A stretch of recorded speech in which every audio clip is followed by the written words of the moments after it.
안녕하세요 여러분, 정보디자이너 센입니다. 두쫑쿠, 흑백요리사 2, 그리고 자영업자 폐업. 이 키워드들이 산점도와 꺾은선 그래프에서 어떻게 요동치고 있을까요? 데이터로 분석해보니 꽤 재미있는 관심의 패턴이 보입니다. 지금 여러분의 집중력이 어디로 새고 있는지 바로 확인해보시죠. 가장 공식적인 방법으로 키워드 검색을 해보겠습니다. 비카인즈라고 하는 뉴스 빅데이터 분석 서비스고요. 전국 일간지나 주간지, 방송사, 전문지 등의 자료 검색이 가능하고 7개 지역별 104개의 언론사 뉴스를 볼 수 있습니다. 2025년부터 2026년 1월까지 두촌쿠 검색어로 월별 검색을 해봤어요. 의외로 0건이 많이 나오죠. 이 사이트에 나오는 기사들이 일종의 기존 언론의 관심이라고 보면 될 것 같아요. 25년 11월부터 기사 수가 튀기 시작합니다. 같은 방식으로 흑백요리사 2도 볼게요. 25년 1월부터 찾아봤는데 두쫑쿠와는 다르게 지속적으로 검색 기사가 나옵니다. 우선 전편의 인기가 상당해서 2편에 대한 기대가 큰 것도 있지만 사실 25년 초반에는 출연자 한 분의 리스크가 언론을 뜨겁게 다뤘죠. 실제 예고편 방영 이전까지 그런 흐름이었고 지금은 방송 이후라 관련된 기사들은 다른 출연자 위주로 앞으로도 계속 볼 것 같습니다. 대신 자영업자 폐업이라는 검색어는 패턴이 조금 다른데요. 두 검색어에 비해 검색되는 기사량이 초반부터 적절하게 있는 편입니다. 꾸준히 문제 제기가 되었다고 보면 되겠죠? 하지만 높낮이가 크지 않고 후반부에는 두쫑쿠와 함께 소개되기도 합니다. 이런 기사들을 월별로 쪼개서 보는 경우가 사실 많진 않죠. 물론 저 같은 사람은 이렇게 하고 있습니다. 기존 언론에서는 이런 패턴으로 다뤘는데 우리 시선을 주로 사로잡고 있는 동영상은 어떨까 싶어서 구글링을 해봤습니다. 방식은 같아요. 월별로 같은 검색어를 넣어봤죠. 상대적으로 언론계 종사자가 아닌 크리에이터가 다루는 영상들이 담기기 때문에 그 수가 훨씬 많고 좀 더 일찍부터 보입니다. 두쫑쿠는 1월달부터 이미 영상 수가 많았네요. 물론 다른 주제어랑도 비교해봐야겠지만요. 저는 엑셀에 데이터를 직접 입력했는데 데이터 자체가 필요한 게 아니라 패턴 정도만 필요하다면 이렇게 직접 검색해보는 것도 나쁘진 않습니다. 그럼 엑셀에서 한번 그래프로 그려봅시다. 큰 문제가 벌써부터 보이죠? 두쫑쿠 관련 영상이 수십만 개에 달해서 이걸 그대로 그래프에 그리면 나머지는 보이지도 않습니다. 이럴 땐 데이터 표준화를 이용합니다. 평균과 표준 편차를 이용해서 데이터를 보정하는 방식이에요. 데이터가 평균으로부터 표준 편차의 몇 배만큼 떨어져 있는가를 계산하는 건데 복잡하게 들어가면 어려우니까 한 그래프에 놓을 수 있는 쥐표로 바꾸는 단계라고 생각해보죠. 구하는 방식은 엑셀 기준으로 데이터 그룹별 평균과 표준 편차를 구하고 엑셀의 함수를 이용해서 각 데이터를 점수로 변환합니다. 많은 편이 아니고 1년 기간의 패턴을 보는 게 목표니까요. 점의 크기를 키우고 투명도를 조정합니다. 그룹별로 색상을 다르게 하면 콘텐츠 생성이 어떤 방향으로 갈 수 있는지 빠르게 이해할 수 있습니다. 제목을 직접 입력한 이유는 키워드별로 그룹 색상을 직접 입력하고 싶어서예요. 여기에 데이터 레이블을 추가합니다. 각 점이 몇 월의 데이터인지를 보는 겁니다. 26년 1월을 제외하고는 모두 다 25년의 데이터였기 때문에 나머지는 그냥 월 숫자로만 표현하고 26년 1월 것만 26이라고 하는 추가적인 레이블을 달아놨습니다. 세로 축이 점들과 많이 겹쳐 보여서 한쪽으로 밀었고요. 축 제목에 화살표를 집어넣어서 점의 위치에 따라 어떤 수치가 늘어나고 줄어드는지 확인하기 쉽게 만들어줍니다. 그리고 0점을 기준으로 그래프 배경에다가 표시를 하고 싶다라고 하면 전 이번엔 오차막대를 썼는데요. 점으로 된 그래프를 추가하고 각 점에 오차막대를 설정합니다. 이 오차막대의 두께를 두껍게 만들어서 배경을 그리는 거죠. 결과적으로 정확한 구분을 하는 데는 실패했는데 이건 그래프 설명할 때 한 번 더 말씀드리겠습니다. 완성된 그래프를 한번 읽어볼까요? 우선 제목에서 어떤 키워드들을 볼 수 있는지 확인할 수 있고요. 오른쪽으로 갈수록 기사량이 많아지고 위로 갈수록 동영상 혹은 비전문가들의 콘텐츠량이 좀 더 많아집니다. 오른쪽에 회색으로 칠해진 구간은 평균보다 기사량이 조금 더 많은 상태입니다. 그런데 가로축의 0점보다 왼쪽부터 회색이 칠해져 있어서요. 평균과 비슷한 상태 정도로 이해하시면 됩니다. 그룹별로 보자면 두쫑쿠 기사량은 현재 26년 1월이 가장 기사량이 많습니다. 그 전엔 수직으로만 상승했죠. 25년 12월에 동영상 지표가 조금 떨어졌다가 26년 1월에는 기사량과 함께 상승하면서 오른쪽 위로 이동합니다. 이렇게 점으로 그래프를 그렸을 때는 점이 이동한 방향과 현재 놓여있는 위치가 중요합니다. 우리 그래프 기준에서는 11개월 동안 수직 상승하다가 2달 후에 가로 방향으로 폭발적으로 이동했다.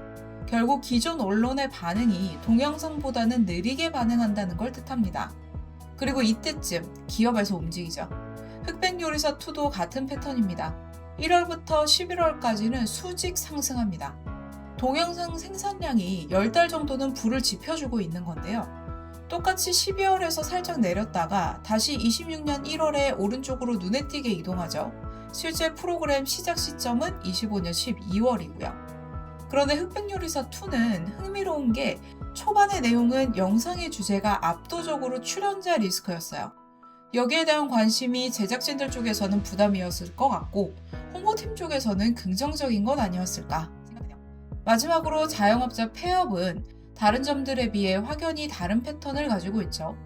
그래서 시간 상관없이 연결시켜봤습니다. 평균 기준으로 계속 선회한다 라고 보면 될 것 같아요. 지나치게 많지도 적지도 않은 상태에서 계속 이 패턴은 반복될 겁니다. 반면 두쫑쿠와 흑백요리사2는 26년 1월 기점으로 오른쪽으로 크게 튑니다. 단어들 자체의 관계만 보는 것도 필요한데 사실 시작은 자영업자 폐업으로 볼 수 있거든요. 자영업자 폐업 위험에서 벗어나기 위해 두쫑쿠를 이용한 마케팅이 늘어났고 흑백요리사2도 근원적으로는 자영업자 경제를 살리는 효과가 생기니까요. 원인에 해당되는 단어보다 부가적인 요소들이 더 주목을 받고 있는 아이러니를 보고 있는 거죠. 이번엔 검색 방향을 바꿔서 구글 트렌드를 이용한 키워드 검색을 해보겠습니다. 저는 직접 검색어로 5가지를 한꺼번에 검색해봤는데 여러분들은 AI 검색을 이용해서 추천 검색어를 한번 받아보시는 것도 추천드립니다. 여기서 검색량 100은 실제 100개가 아니라 일종의 지수라고 생각하시면 됩니다. 상대적으로 매우 높은 검색량이겠네요. 검색어에는 해당 시점에 큰 논란이 됐던 실제 연예인의 이름, 그리고 조력자, 그리고 의심되는 행위들과 관련 정책 키워드 이렇게 배치해봤습니다. 연도와 월, 일을 나눠서 그래프 가로축에 배치해보고요. 시간에 따른 흐름이 시각화되어야 해서 꺾은선 그래프를 선택했습니다. 연예인과 미등록 의료 행위자는 사건의 행위자에 해당되므로 같은 그룹으로 색상을 통일하고 나머지 그룹의 대표 색상도 편집했어요. 특히 이렇게 각 그래프가 가진 그룹이 다를 경우에는 다른 색상을 선택하는 것보다 같은 색상의 투명도를 조정해서 그래프 색상의 밀도를 조정해 주시는 게 좀 더 편리합니다. 이제 그래프를 좀 볼게요. 그래프 제목이 구글 트렌드 검색이지만 이번엔 좀 다른 개념으로 이야기를 해볼까요? 일종의 대출 보고서로 생각해 봅시다. 은행에 가서 대출을 받는 거예요. 그런데 이때 대출 받는 건 돈이 아니라 도파민입니다. 그런데 뇌는 도파민을 그냥 주지 않죠. 일반 은행처럼 이자를 받습니다. 뭐가 이자가 될까요? 우리의 집중력이 이자가 됩니다. 그런데 이 대출, 이자율이 계속 바뀝니다. 변동금리라고 하죠. 자극적인 내용을 보려면 도파민이 많이 필요하니까 이자를 많이 내는 구조입니다. 지금 우리 그래프의 세로축이 이자율입니다. 우리가 내겠다고 약속하는 거예요. 이자가 높아지는 지점이 해당 연예인의 검색량이 늘어나는 지점입니다. 그리고 이 기간이 꽤 깁니다. 이 2가지 컨텐츠의 특징은 나와 거리가 멀고 자극이 매우 강합니다. 그리고 더 중요한 건 언제든지 다른 내용으로 교체 가능합니다. 다른 성격의 컨텐츠들은 어떤가요? 자극성은 좀 떨어집니다.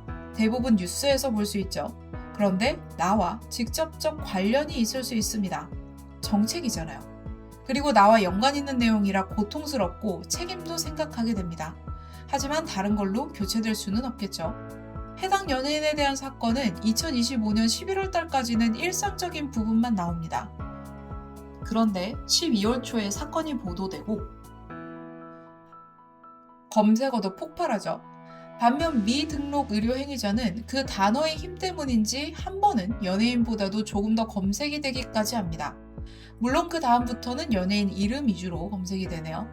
우리가 이걸 대출 보고서로 부르고 있으니까 다시 생각해보면 검색량이 늘어날 때마다 알아서 고금리로 집중력이라는 이자를 계속 내고 있는 거예요. 그리고 여기에는 끝이 있죠. 이자를 내다가 못 내는 상황이 온다면 파산하는 거죠. 원하는 자극의 강도는 점점 높아지니까요. 집중력이 무한대로 따라갈 수는 없잖아요. 그럼 그래프 아래쪽을 봅시다. 붉은 계열은 시스템과 연관 있는 검색어입니다. 불법 의료는 제가 임의로 넣은 단어인데 해당 기간 동안 검색되지 않았습니다. 무면허 의료는 중간에 살짝 등장하고요. 다행히 조사 기간 내에 특사경이라는 용어가 등장하긴 했습니다. 불법 의료기관을 적발하기 위해 관련 기관에 수사권을 준다는 이야기가 나오고 있죠. 그 한 건 덕에 그래프가 완전히 바닥에 붙진 않았네요. 관심의 차이가 상당하고 더 중요한 건 이 그래프는 반복될 거라는 겁니다. 또 다른 자극과 다른 사건, 그리고 고금리로 이자를 낼 만한 곳을 찾아요. 누가 됐든 어떤 사건이 됐든 상관없는 거죠. 이 유튜브를 올리고 있는 시점이 사건이 있고 한 달 정도 지난 시점이거든요. 냉정하게 그 사이에 다른 사건과 인물이 몇 번씩 바뀌었는지 모르겠습니다. 자, 정리할까요? 인사이트를 두 가지 얻었는데요. 첫 번째는 모니터에서 중요하다고 외치는 것과 실제 중요한 건 다르다는 생각을 했습니다. 두 번째로 우리 집중력을 갖다 바칠 대상은 대체 누구일까요? 연예인, 조력자, 혹은 특정 사건의 주인공, 아니면 본질이지 않을까요? 영상 시청해주셔서 감사드립니다. 도움되셨다면 좋아요나 구독 버튼으로 알려주시거나 정보 디자이너 센으로 검색하셔서 데이터 시각화 관련한 정보도 받아가시길 바랍니다. 알림 버튼도 환영이고요. 댓글로 궁금한 부분 남겨주시면 언제든 답변 드리겠습니다. 감사합니다. 편안한 하루 되세요.